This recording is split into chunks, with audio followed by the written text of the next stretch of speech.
Part 3. Some days the sun just never seems to rise. Such was the eve of the solstice, even in this wonderful winter. Felicity woke on that darkest of mornings and nearly gave up her mission. The snows, instead of obediently blowing out with the rising sun, seemed only to settle in all the deeper, with a sharp and cutting wind that turned the flakes into stinging needles.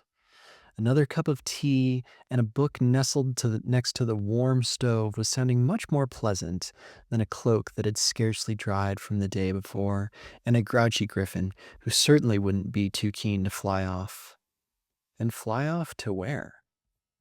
That was the worst of it.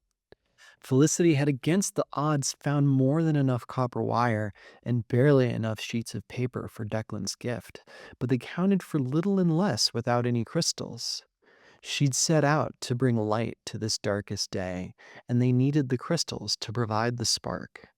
And now here the sun was, seemingly unwilling to help. She shivered and frowned, a blanket still thrown over her shoulders as another gust rattled the little round windows of her canopy house. Beside her, Gran shuffled up softly in her slippers, placed a withered hand upon Felicity's shoulder. "How come your axe, my little Luck?" she asked kindly. Felicity sighed, not sure if she was ready for this pep talk. "As well as I could have hoped, Gran, but maybe not well enough." She nodded at the nasty weather out the window. "The kids and I, well, we got joy in service well enough, but now I don't know what to do." She pulled in her grandmother close. "I love you, Gran. Is that not love enough?" "Of course it is, Felicity." The old crone smiled up at her granddaughter. "But that's not what the Mother Night needs from us. She calls us all to pull together, not to huddle apart." "I know, Gran. I know. But I don't have the slightest idea where to go." "Here, my little Luck, I have something for you. A little something to open early," Gran said as she took whispering steps over to the gift table by the door. Here, on the eve of the Mother Night, the narrow table was piled high with colorfully wrapped gifts under a massive wreath of evergreen and all trimmed up with candles and candies and sparkling ornaments of every color. Gran slid a tall, handsomely wrapped box out from amongst the joyful jumble and handed it to Felicity with a warm smile. Felicity opened it and found a richly woven scarf of satyr cashmere, the warmest in all the land if he could successfully barter with the satyrs for a bit of their wool, a prospect always better undertaken in the spring when they were more willing to trade. Gran must have been planning this gift for the better part of a year. Felicity felt her eyes well up with loving gratitude as she drew out the soft, tightly knit length of burgundy and cream. It would be just the thing for a day like today. "Thank you, Gran. This is lovely," she cried, just a little bit. Gran got up on her aging tippy toes and gave Felicity a smooch on the cheek. "You're welcome, my love. Now, when I'm not sure where to go, I always find a visit to a friend I haven't seen in a while is a good place to start." And with that, Gran shuffled off to her kitchen to continue the endless dance of loving meal preparation that wouldn't end for nearly a full fortnight when they finally bid farewell to the Mother Night. And Felicity had an idea. It wasn't much of one, but there was this one little fellow in all the wilder wood who might be able to help her. And if not, well, at least the Howdy Bunch would find it an entertaining excursion. She wrapped her scarf up tight, called to Buckley, and dove off into the swirling snows of a solstice upon which you had to make the light yourself.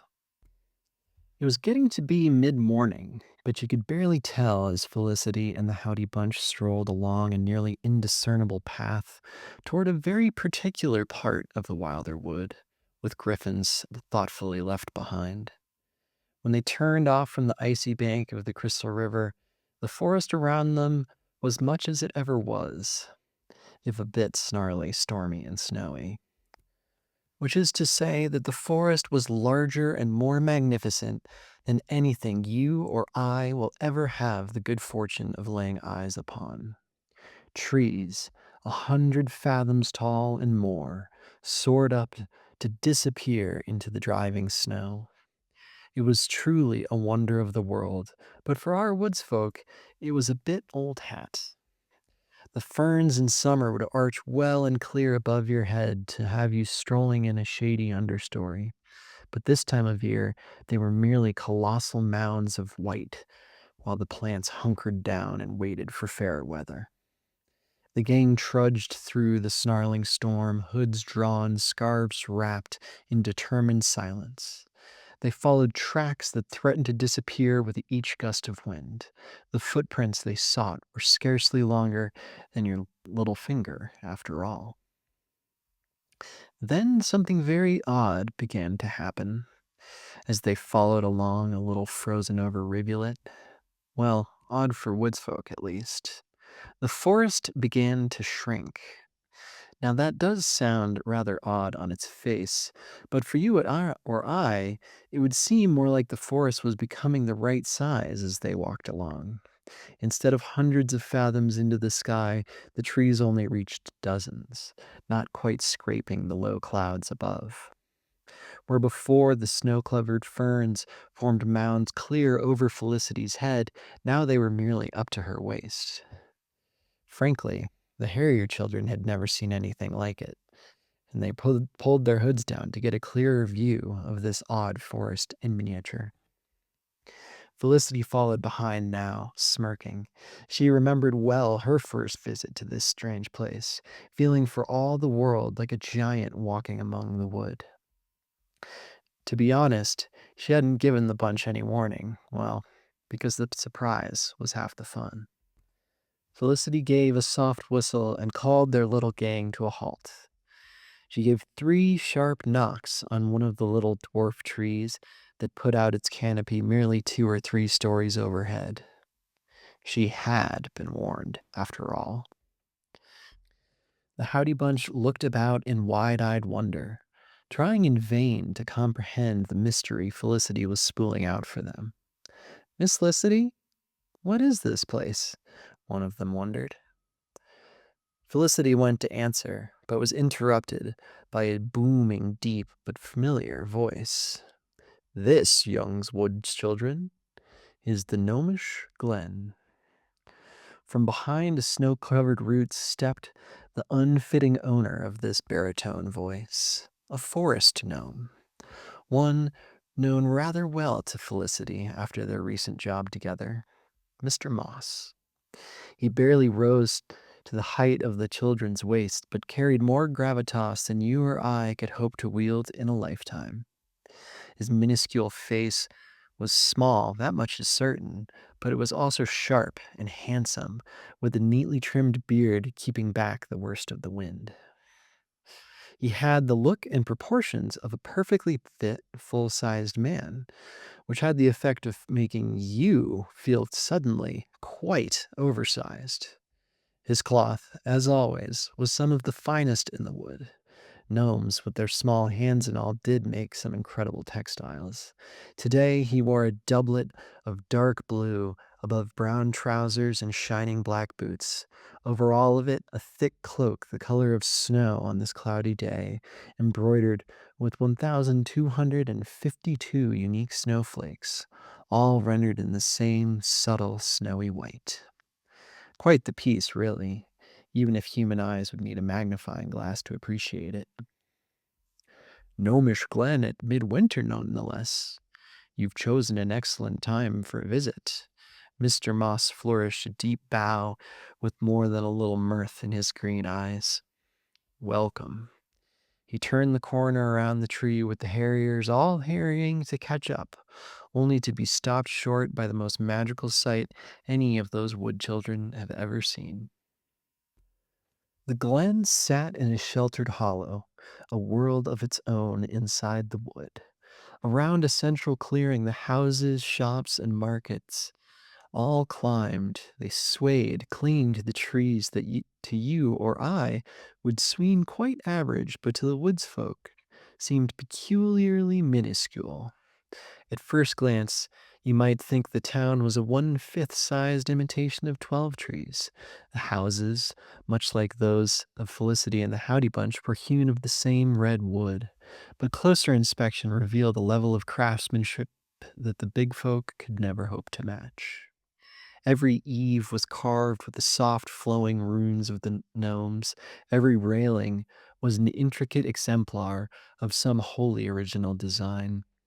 Each window was perfectly fitted and glowing softly with the light of 100 tiny fires heating 100 tiny stoves. And at midwinter, oh, what a thing it was. The eaves were all gingerbread, trimmed in greenery and ornaments. The doors all hung deftly carved wreaths, and the branches which held the houses and spanned between them were all aglow. Soft twinkling lights seemed to drift over the trimmings and trappings of the season. Here, in the dim rays of a day that never grew light, these glowing strands of crystal seemed to hold back the very darkness of the year's shortest day. The Harrier kids went nuts. They seemed to feel none of what Felicity felt upon her first visit to the Glen, and was beginning to feel again now. Everything was so similar to home, so exactly proportioned, and so exactly scaled down, that instead of it all feeling small, she began to feel huge. A giant, lumbering, fit only to destroy all this lovely decor. Maybe the kids felt it a little less, being only thrice the size of a gnome and not 5 or 6 times the size. They ran about in the softly drifting snow of the sheltered hollow, wild with laughter. They ran up to the gnome's lofted market square, right about at their eye level, and looked on with wonder at a scene that they had walked through for all their lives, but was now wrought small. For this they got jeers from the bustling gnomes. The solstice was nearly upon the glen as well. There was much to do without meddling kids in the way.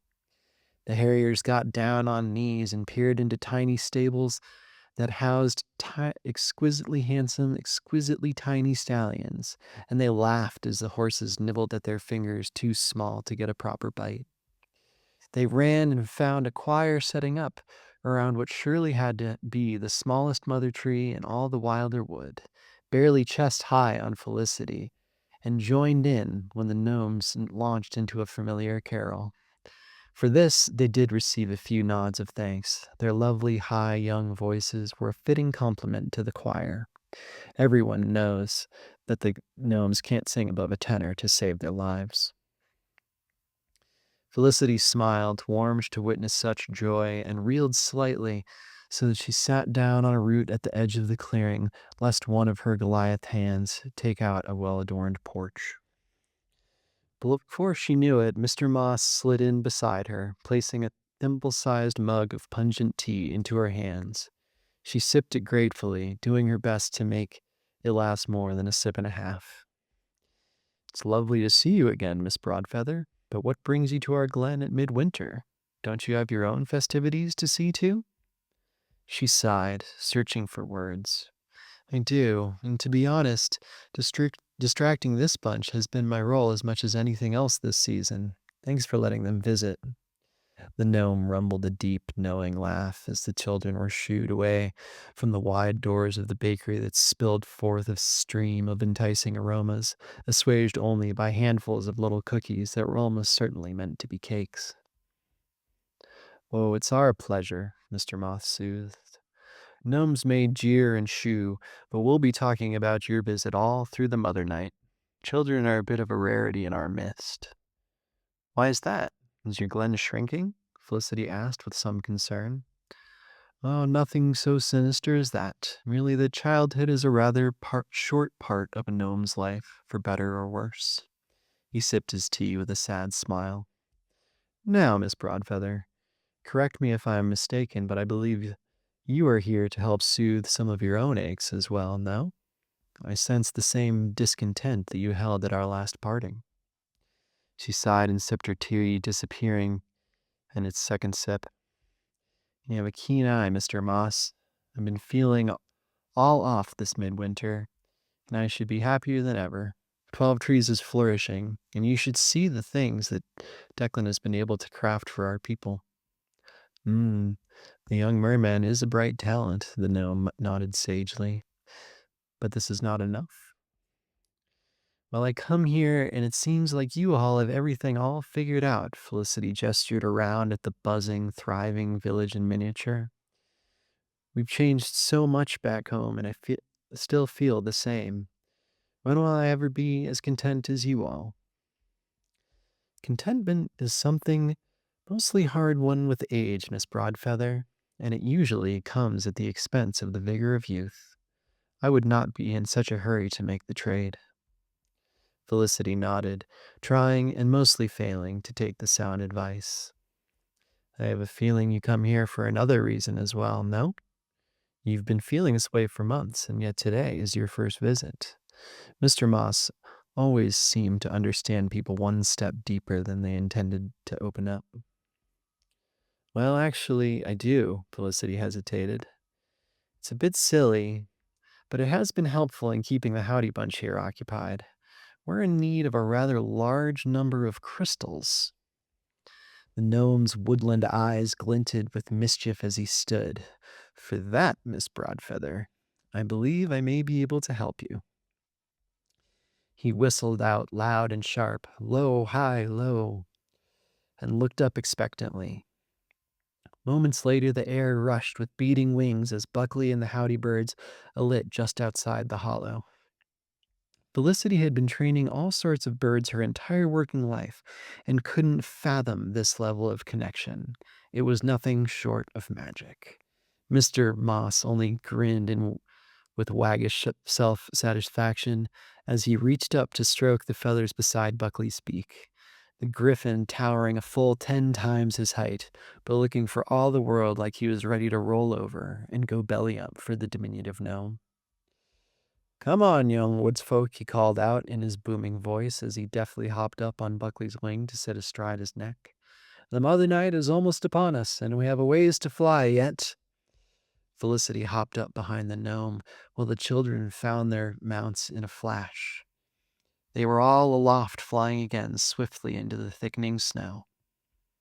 Mr. Moss, in his imperceptible way, steered Buckley back into taller trees. She would never quite understand his relationship with the birds. For most, trying to mount another's griffin was a good way to lose a finger. But Buckley seemed plenty game to fly for the gnome, even into the driving wind. And drive it did. The storm coalesced until they could barely see the massive trunks they were flying past. The Howdy Bunch all fell into tight formation as everyone pulled their hoods and scarves as tight as they might. Then, just as Felicity is thinking it might be time to call it quits on this particular adventure, he pulled up and perched on a wide branch at the edge of a clearing. The Griffin Riders all peered down over the edge of the branch with curious eyes. The clearing was a bowl of fresh white surrounded by the looming, barely visible trunks of the trees that stood guard around. In its center rose a craggy mound of rock. A hillock, a hummock, a hammock, if you will. On the side nearest our onlookers was the mouth of a cave, well sheltered from the worst of the wind and snow. It yawned open, inviting amidst the driving flakes. From what looked to be a little cairn of uncut stones, but was in fact a chimney, billowed a healthy and cheery stream of white smoke that promised a toasty cook fire inside. Because this hillock was also a home, and the fellow who called it so was hauling a sledge of fresh firewood through the drifts of the clearing, no doubt to be able to settle in and wait out the storm. This sort of fellow Felicity knew, or at least she thought that she did.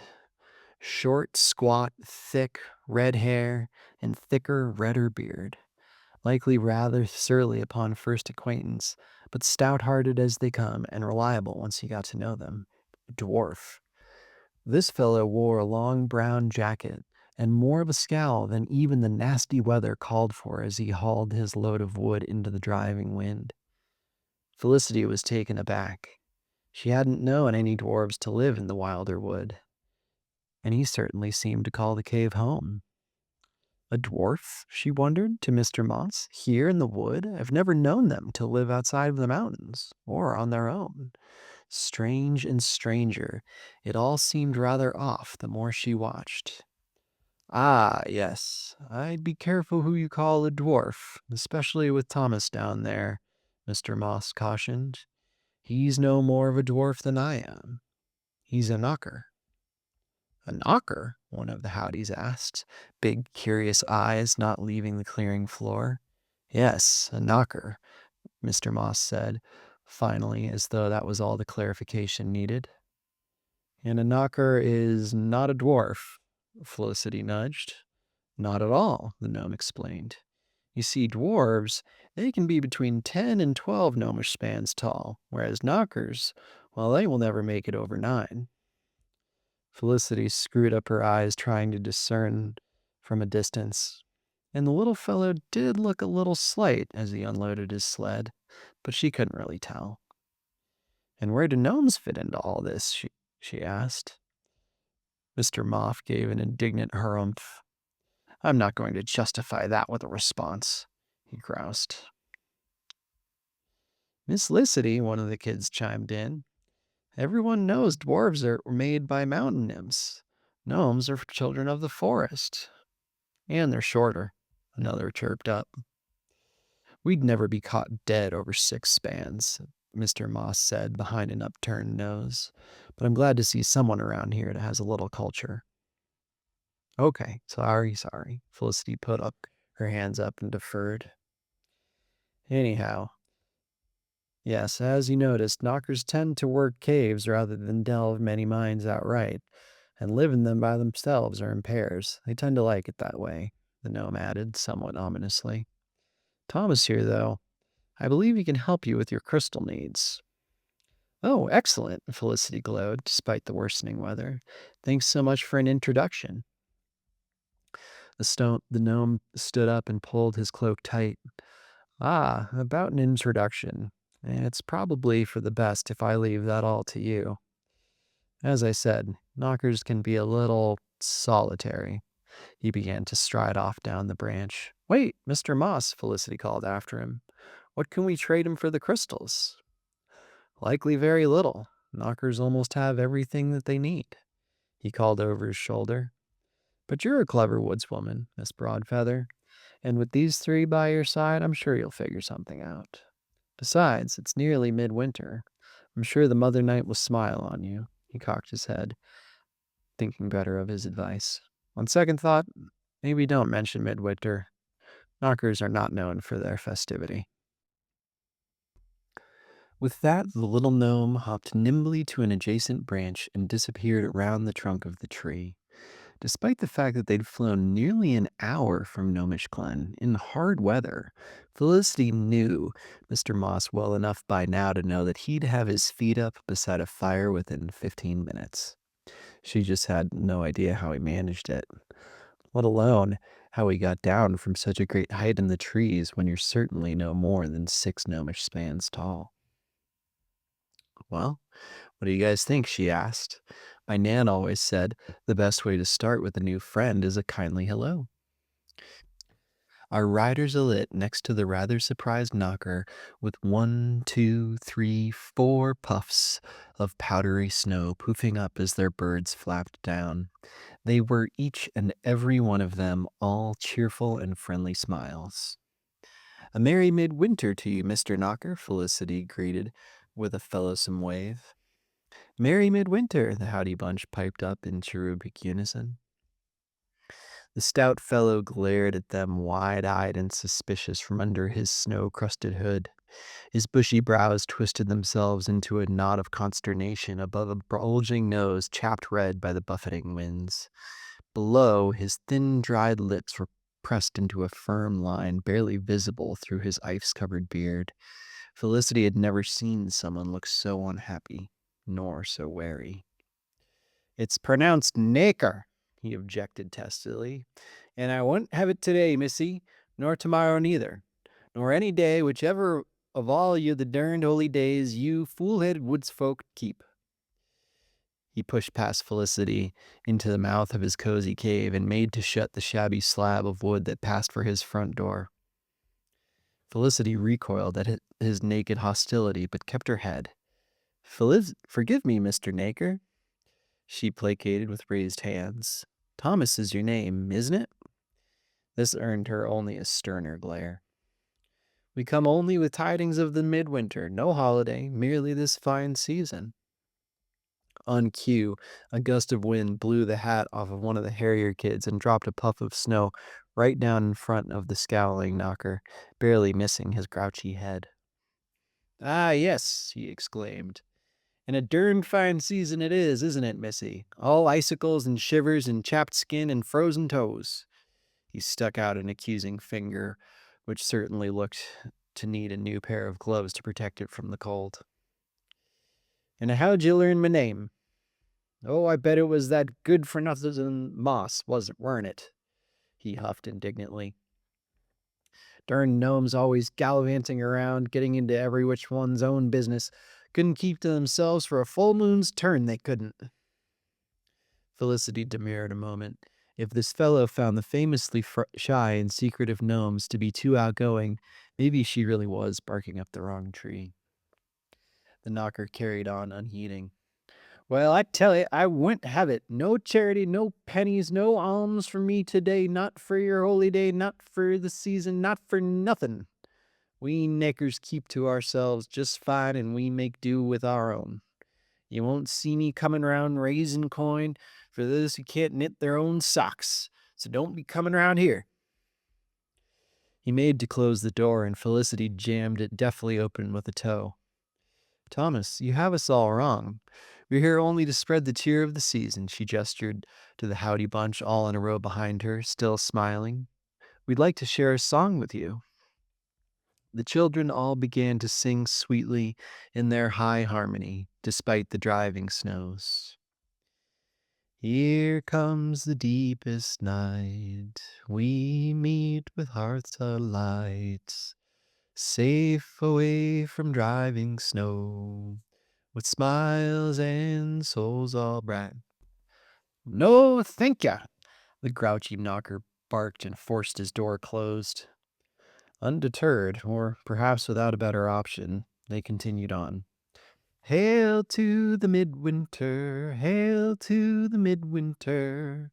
The sun shall return in due time, for now shall we visit yours or mine. Felicity huddled in with the children and added her own middling alto to their sweet voices, camaraderie and familiar songs fighting off the worst of the worsening storm. They completed the song and could still see Thomas the Knocker shuffling around inside of his cave through the patchy holes in his door, seemingly unswayed by their first attempt. So they kept on singing in the driving snow, through the next song and the next and the next. Before long, they were coming up on the very last of the carols that Felicity knew, and the light was beginning to dim properly for the second longest night of the year. She turned around and discovered that though they'd been facing plenty of driving snow, they were actually protected in the lee of the rocky hillock. Their birds, on the other hand, had waited dutifully behind them and looked more like 3 drifts of fresh snow than like griffins. Meanwhile, the wind only drove harder and harder. Her heart sank, and Felicity's mind shifted to shelter for the night. The birds certainly wouldn't be able to fly in this weather.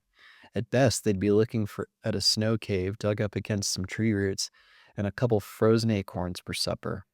Unless, in front of them, the door's cracks had started to glow with the warmth of firelight, and the chimney continued to billow buoyant smoke into the darkening storm. Felicity stepped up and rapped politely at the door. Excuse me, Mr. Naker, she pleaded. The storm is coming in harder and harder. Our birds have ice in their feathers. We can't fly anywhere in this weather. Could we borrow just one corner of your cave to warm up? The door creaked open, revealing the knocker in a robe of tattered maroon velvet and a lovingly knit but well-used nightcap of evergreen. He eyed Felicity, and then the pitiful-looking Howdy Bunch behind, now nearly as buried as their griffins, then let out a frowning harumph. "Blast it all! Fine, you'll get yours, but no talk of your fool-headed Midwinter," he demanded. "Not a word," Felicity agreed. He pushed open the door, and our woods folk spilled eagerly into Thomas the Knocker's cave. And what a cave it was! Not a nasty, dirty, wet cave filled with the ends of grubs. This was a Knocker's cave, and that means comfort for those lucky enough to be let in. The floor was dry and tidily swept, and the overhanging rocks had been scrubbed of anything that could be considered oozy or pokey or unpleasant.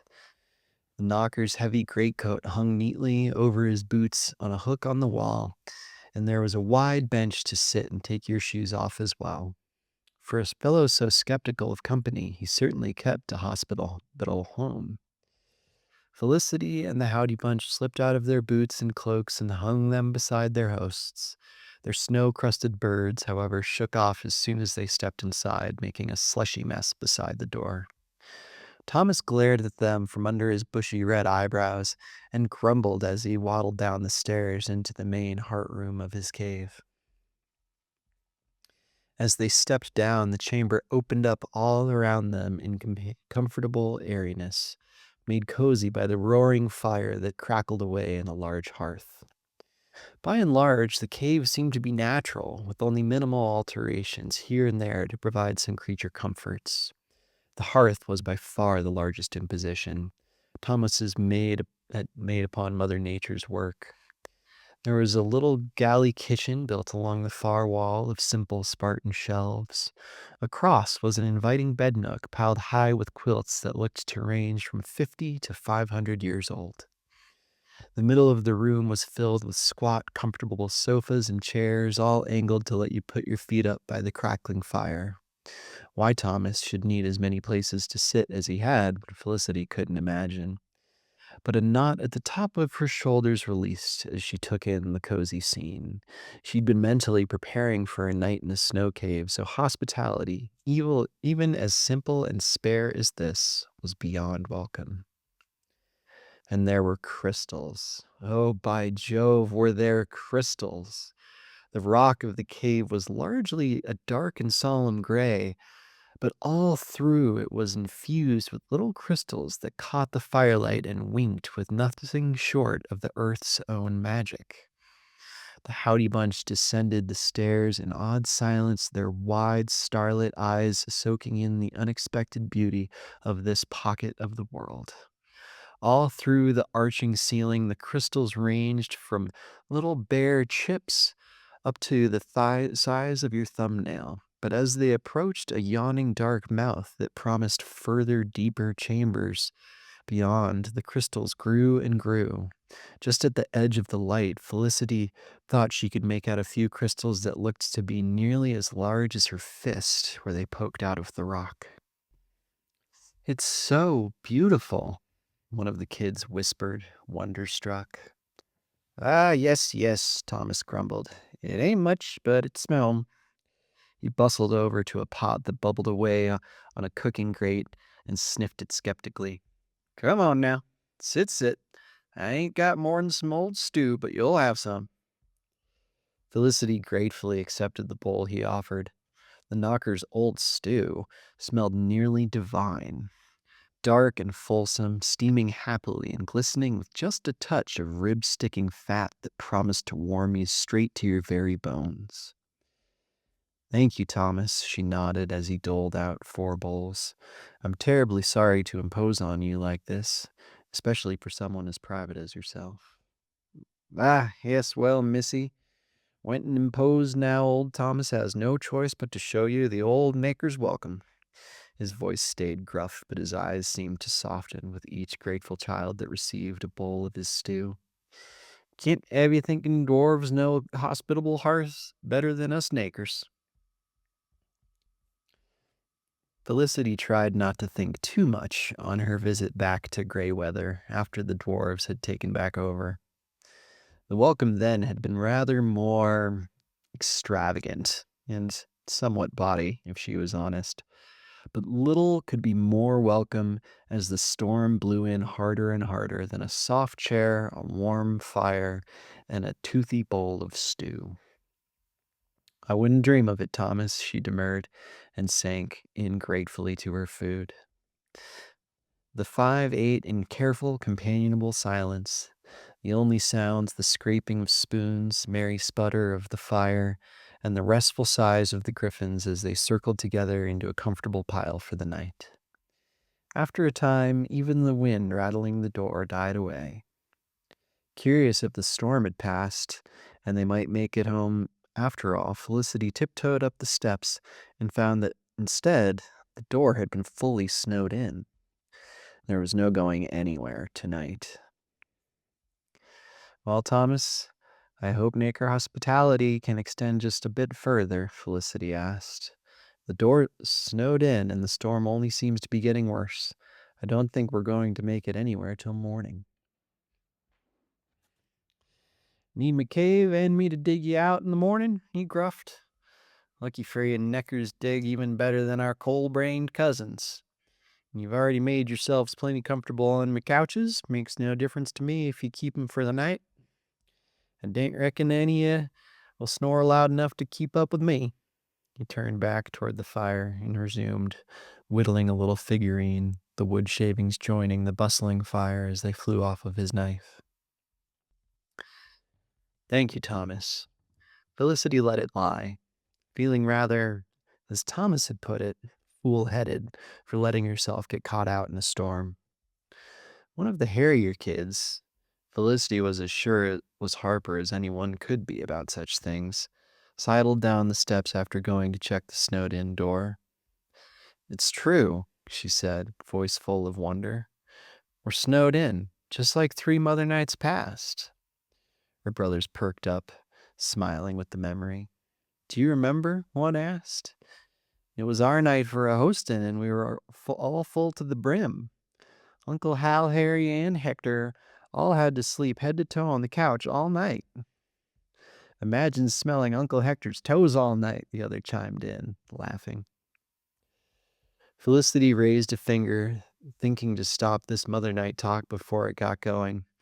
But beside the fire, Thomas seemed only to relax more into his chair as he whittled, the corners of his hard eyes seeming to soften into something like a smile. So she let them continue, and laughed with the Howdy Bunch as they traded tales of Midwinter's past. Each passing of the holiday stood like a giant in their short, young memories. Turns out when you only remember 5 or 6 Midwinters, it is easy to recall all sorts of silly stories. They told stories and laughed. Even Thomas huffed a time or two at their antics. Then they demanded some from Felicity, which she happily told, though she wasn't half the storyteller the kids were. Round and round until the fire burned low, and pair by pair the starlit, hopeful eyes of the Harrier kids closed, and they drifted off, dreaming of the day to come, full of family and food and gifts and singing. Felicity tucked them all in with comfy old quilts and slid in beside her host, nearest the low fire. In his hands was a polished and perfect badger, hewn from the red wood of the forest outside his cave. Thanks for indulging them, Thomas, she said softly. Nay, missy, not indulgin'. He looked at her with glistening eyes that had changed from hard and dark to stone gray and reminiscent. Sometimes even an old naker needs to hear a tale or two. It's been some time since this cave has been filled with stories. Did it used to be? Aye, indeed did, missy. The knocker smiled sadly. Back before my brothers moved off, and my old man passed, and my lady. Oh, Thomas, I'm sorry. Felicity placed a consoling hand on his shoulder, which had grown unaccustomed to companionable touch. This is no time to be alone. Is that how you woods folk keep this holy day? He asked, eyes pleading. Do you not know? Felicity gasped. Well, I suppose it would be easy to take a dim view of the Mother Night if all you ever saw were a few carolers and folks running around collecting for charity, but it's much more than that. And so Felicity told the old knocker about the Mother Night in 12 Trees, how it began on the evening of the winter solstice and ran the next 12 nights. It marked the beginning of the new year, but the calendar didn't start back up till they were through all 12. It was a time outside of time, not a holiday nor a holy day, but a time of its very own. Tradition held firm, most especially in 12 Trees. You could host one night of the 12, and you most certainly weren't allowed to sup by yourself during the Mother Night. Meals were made to be shared at Midwinter, and so shared they were. In practicality, it was all a riotous fuss, with schedules clashing and mashing and mixing till no one could keep track of anything beyond the one night they knew they were cooking. Beyond just that, the 12 Trojans would hop from home to home each evening and enjoy a type of hospitality that only the woods folk could manage. So that's why it's no time to be alone, Thomas. The Mother Night is when we gather closest to honor our mothers, to honor the earth, to ride out the storms of winter and go forth nourished and loved into the new year. She sighed and shook her head. You know, Thomas, to be honest, we came here to try and trade you for crystals for a special gift to the town. Being here tonight, well, it's reminded me that good company is the heart of the wintertide. Felicity smiled at him warmly.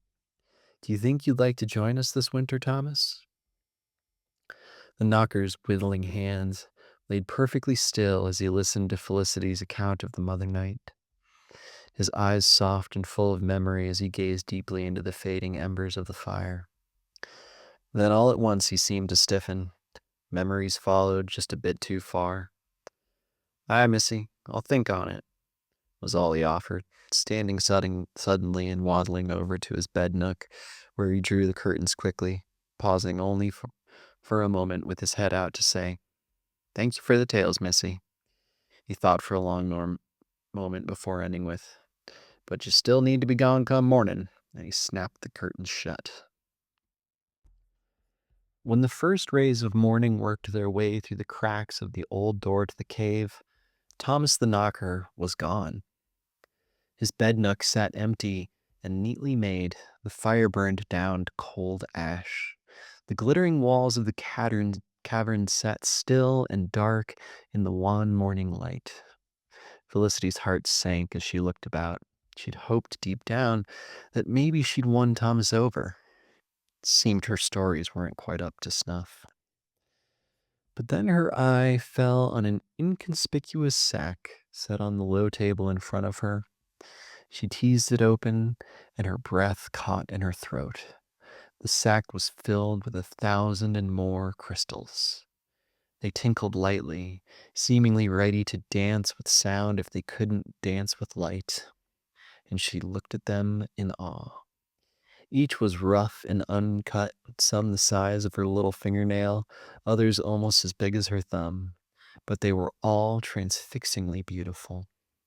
As she held up a large crystal to the thin light of the midwinter morning, it drank in the pale blue rays and shot them back forth in all the colors of the rainbow. Miss Felicity, a small voice asked, What's that? It's the sign of a secret mission well done, she smiled. Really? They asked. Did we do it in time? We'll have to get these to Declan quick as we can to find out. She cinched the sack shut and stood up. Up, up now, little harriers. The storm's past. The winter tide is coming. It's time to fly. The other pairs of eyes begrudgingly opened, not quite ready to leave the sweet dreams of a night cozied away from the storm. But Felicity nudged them along, and soon they all spilled forth into what could only be called a winter wonderland.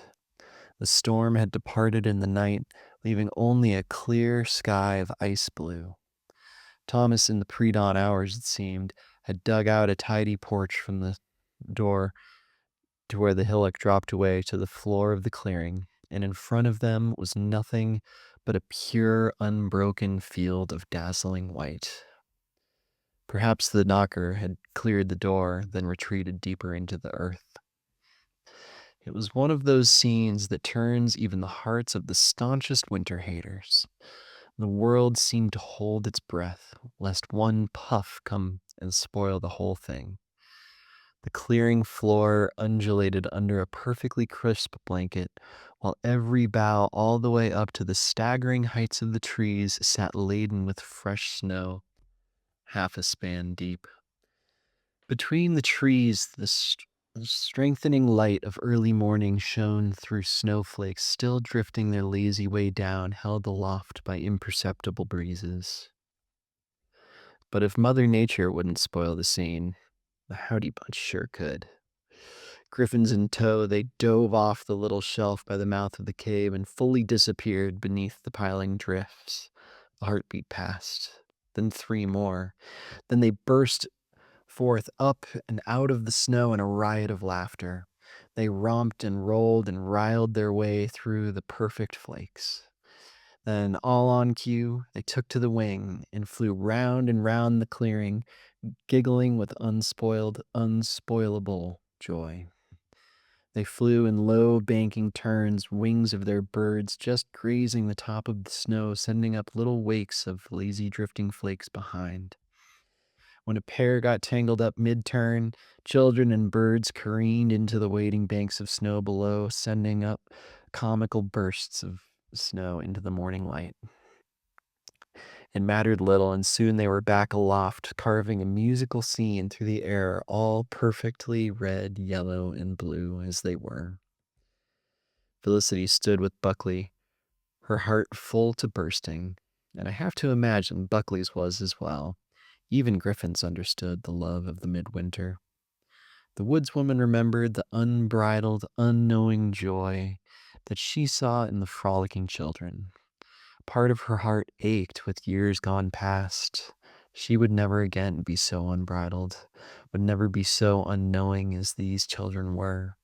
But that was part of the wintertide as well, the passing of the years and the passing of the generations. The thought only made her heart overflow entirely. But Felicity wasn't so old as all that yet. She certainly had a bird worth his feathers. A broad smile cracked her face, and they leapt to the skies, whooping and hollering with all her heart.